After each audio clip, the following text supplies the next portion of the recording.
Hello, Mr. Blaze. Hello, Senator. What can I do for you today, son? Well, I would like to talk about legalization of hemp, sir. Well, why would you want to legalize a drug like marijuana? So, well, calling in marijuana is not the proper name. It is actually supposed to be called hemp or cannabis. I'm going to tell you a little story about marijuana, and I want you to keep your ears open and listen to all these facts about the non-drug cannabis. Tell you story, little buddy. Well, the story of cannabis starts at around 7,000 BC was the earliest related use of marijuana or cannabis.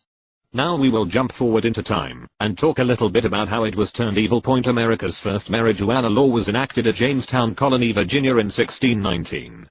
It was a law ordering all farmers to grow Indian hemp seed. There were several other must-grow laws over the next 200 years. You could be jailed for not growing hemp during times of shortage in Virginia between 1763 and 1767. And during most of that time, hemp was legal tender. You could even pay your taxes with hemp. Try that today. Hemp was such a critical crop for a number of purposes, including essential war requirements, rope, etc., that the government went out of its way to encourage growth. The United States Census of 1850 counted 8,327 hemp plantations, minimum 2,000-acre farm.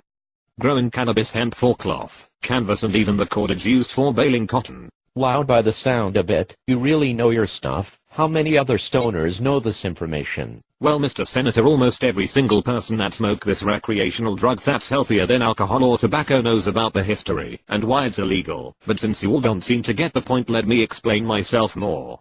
In the early 1900s, the western states developed significant tensions regarding the influx of Mexican Americans. The revolution in Mexico in 1910 spilled over the border, with General Pershing's army clashing with bandit Pancho Villa. Later in that decade, bad feelings developed between the small farmer and the large farms that used cheaper Mexican labor. Then, the Depression came and increased tensions, as jobs and welfare resources became scarce. One of the differences, seized upon during this time, was the fact that many Mexicans smoke marijuana, and had brought the plant with them, and it was through this that California apparently passed the first state marijuana law, outlawing preparations of hemp, or loco weed. However, one of the first state laws outlawing marijuana may have been influenced not just by Mexicans using the drug, but, oddly enough, because of Mormons using it. Mormons who traveled to Mexico in 1910 came back to Salt Lake City with marijuana. The church's reaction to this may have contributed to the state's marijuana law.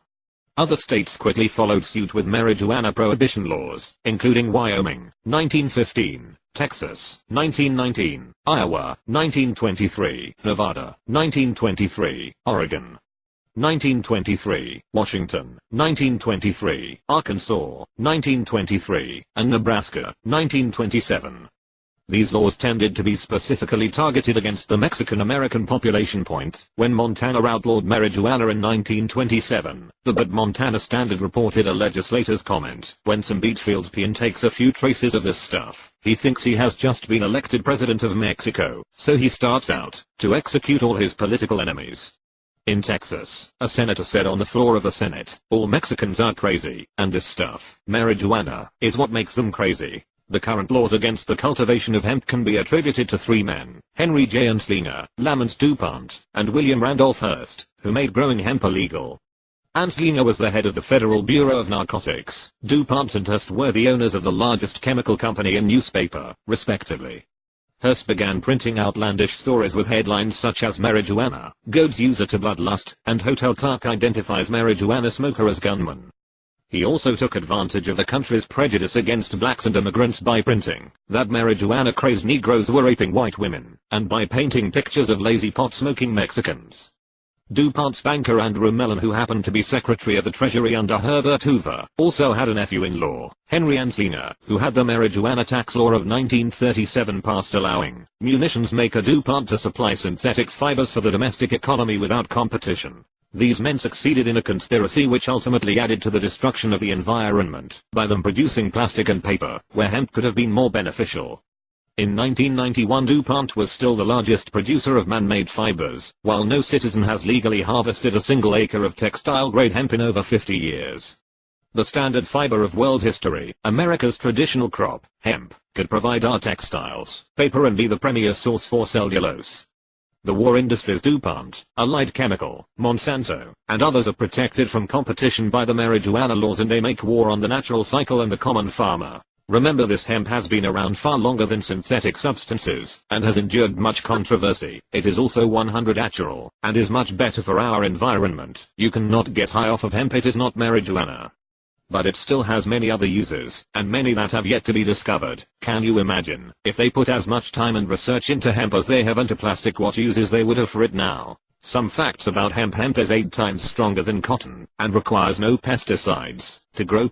Hemp paper lasts 4 to 5 times longer than paper made from trees, is easier and causes virtually no pollution to grow, or to make into paper. Hemp fiber board is far stronger than similar wood products, and can replace almost every item used in building a house, except electrical wiring and glass window. The hemp plant has been used, since the beginning of time, as one of the world's most nutritious plants, second only to the soybean. Hemp can be grown in almost any climate, allowing for the world to be clothed, housed and fed. Hemp fiber, when wet, swells and forms a natural water barrier. The hemp plant reduces soil erosion, thereby controlling mudslides and saving mountains and rivers. Environmental and economic benefits of hemp. Marijuana. Hemp is the same plant as marijuana. Its scientific name is Cannabis sativa. For thousands of years, hemp was used to make dozens of commercial products like paper, rope, canvas, and textiles.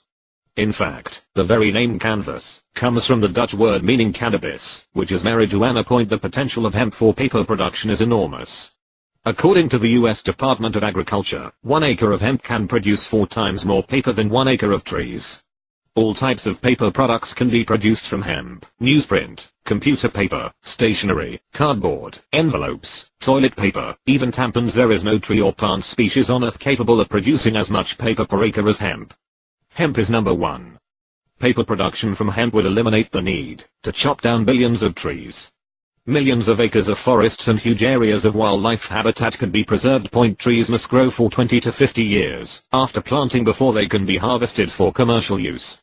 Within 4 months after it is planted, hemp grown on most farmland throughout the US, where forests require large tracts of land available in few locations. Substituting hemp for trees would save forests and wildlife habitats, and would eliminate erosion of topsoil due to logging. Reduction of topsoil erosion would also reduce pollution of lakes/rivers/streams. Wow, really? Maybe I could invest. This stuff sounds like it could make a ton of money to fill my pockets with. Hold on, Senator, I'm not done yet. So as it is, fewer caustic and toxic chemicals are used to make paper from hemp than are used to make paper from trees. Less pollution. Hemp can also be substituted for cotton to make textiles. Hemp fiber is 10 times stronger than cotton, and can be used to make all types of clothing.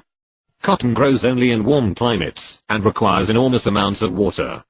Hemp requires little water, and grows in all 50 states.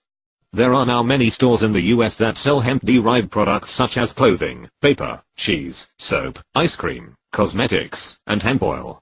Demand for these products, not even in existence in 1990, is growing rapidly. Hemp naturally repels weed growth, and hemp has few insect enemies.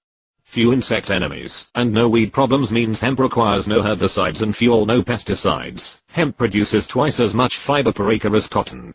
An area of land only 25 miles by 25 miles square, the size of a typical US county, planted with hemp can produce enough fiber in 1 year to make 100 million pair of denim jeans. A wide variety of clothing, made from 100 hemp, pants, denim jeans, jackets, shoes, dresses, shorts, hats, is now available. Building materials that substitute for wood can be made from hemp. These wood-like building materials are stronger than wood, and can be manufactured cheaper than wood from trees.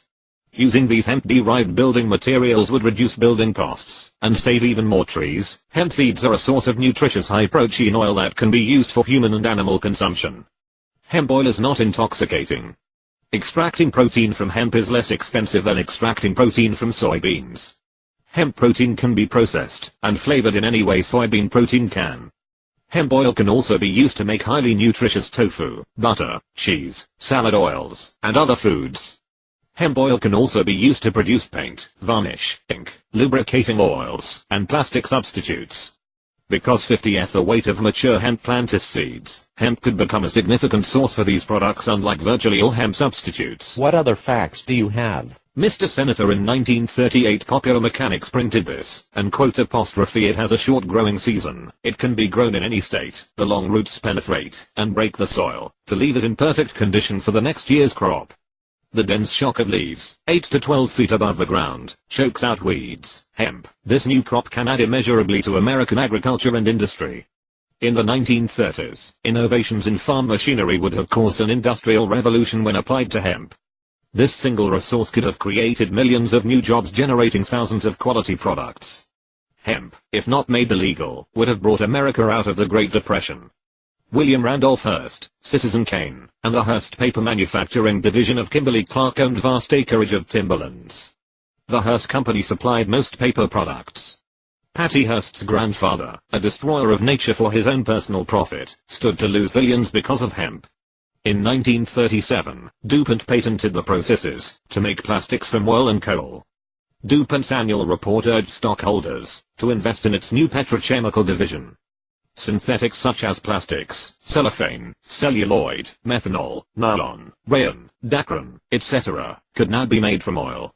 Natural hemp industrialization would have ruined over 80% of DuPont's business.